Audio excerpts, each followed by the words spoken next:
बिहार में भी अपराधियों के हौसले किस कदर बुलंद हैं, लेकिन वहां का प्रशासन भी पूरी तरीके से सख्त नजर आ रहा है। आरोपी के खिलाफ यहाँ पर बुलडोजर की कार्रवाई की गई, चूंकि दलित नाबालिग से उसका रेप कर उसकी हत्या की गई थी और मुख्य आरोपी के घर पर बुलडोजर चला दिया गया। हमारे साथ ज्यादा बातचीत करेंगे बिहार से हमारे ब्यूरो चीफ अंजनी पांडे इस वक्त हमारे साथ लाइव जुड़ चुके हैं। अंजनी जी, बिहार में भी अपराधी लगातार किस तरीके की घटनाओं को अंजाम दे रहे हैं, ये कोई पहला मामला नहीं है। बिहार में भी अपराध का ग्राफ तेजी से बढ़ता है और वहीं अगर हम बात करें तो उत्तर प्रदेश के मुख्यमंत्री योगी आदित्यनाथ की तर्ज पर ही बिहार में भी अब मुख्य आरोपी के घर पर बुलडोजर की कार्रवाई तो कर दी गई है, लेकिन क्या अभी तक मुख्य आरोपी का पता चल पाया है कि आखिरकार वो कहां है?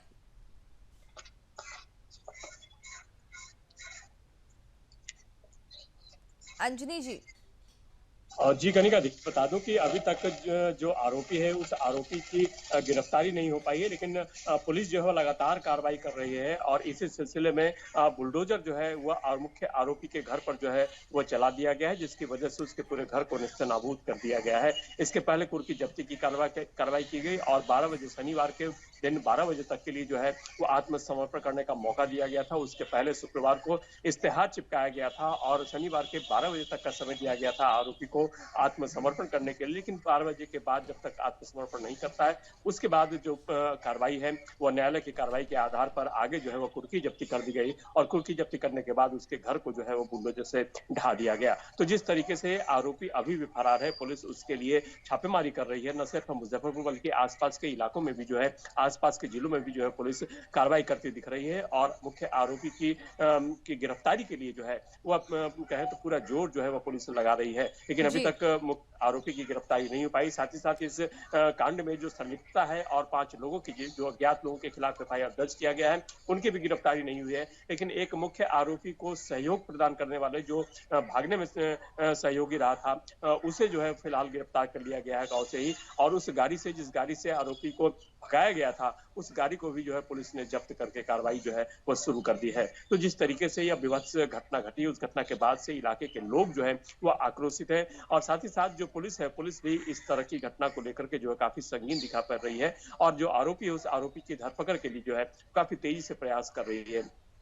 देखिए पोस्टमार्टम रिपोर्ट भी जो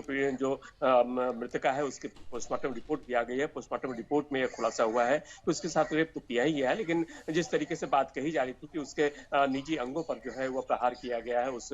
खुरपी से जिससे उसकी हत्या की गई, तो गर्दन के नीचे जो है वो उसके किसी भी तरह के चोट की जो है वह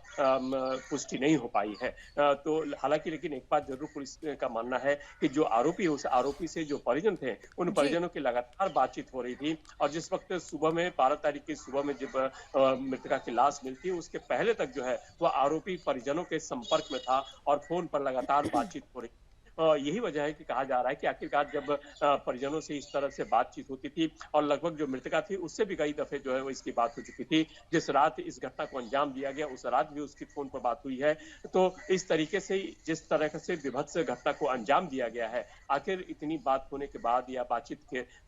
का दौर जो है वो चल रहा था, बातचीत होती थी दोनों परिवारों के बीच में, आरोपी के बीच में और परिजनों के बीच में, जो मृतका है उसके परिजनों के बीच में, तो इस तरह के विभत्स घटना को अंजाम जो है आरोपी ने किस तरह से दिया और आखिर इसकी मूल वजह जो है क्या है। जो परिजनों की माने तो परिजनों का मानना है कि आरोपी जो है वह दबाव बना रहा था जो मृतका है उस पर शादी का, और उसको लेकर के जो है वह लगातार परिवार को दबाव में रख रहा था, परिवार के साथ दबाव बना रहा था कि उससे उसकी शादी जो है वो कर दी जाए। इसकी वजह से ही इनकार करने की वजह से परिजनों का इनकार किया गया और साथ ही साथ जो मृतका थी उसके द्वारा भी इनकार करने के बाद जो है इस तरह की घटना को अंजाम दिया गया है और फिलहाल अभी मुख्य आरोपी जो है वह फरार है, लेकिन बिहार में भी आरोपियों के खिलाफ बुलडोजर की कार्रवाई जो है वो शुरू हो चुकी है और जो मुख्य आरोपी है उस मुख्य आरोपी के घर पर जो है वह बुलडोजर न्यायालय के आदेश के बाद जब कुर्की जब्ती की गई तो उसके बाद घर को जो है वह बुलडोजर जी। के जरिए जो है वह ध्वस्त कर दिया गया और जो आरोपी है उसके 3 बच्चे हैं, तीनों बच्चे और सभी परिजन जो है उसके चलिए वो अंजनी फिलहाल जी, जो है आप नजर बनाए रखिएगा, आगे भी आपसे तमाम अपडेट लेते रहेंगे। फिलहाल बहुत बहुत धन्यवाद हर एक जानकारी हम तक पहुंचाने के लिए।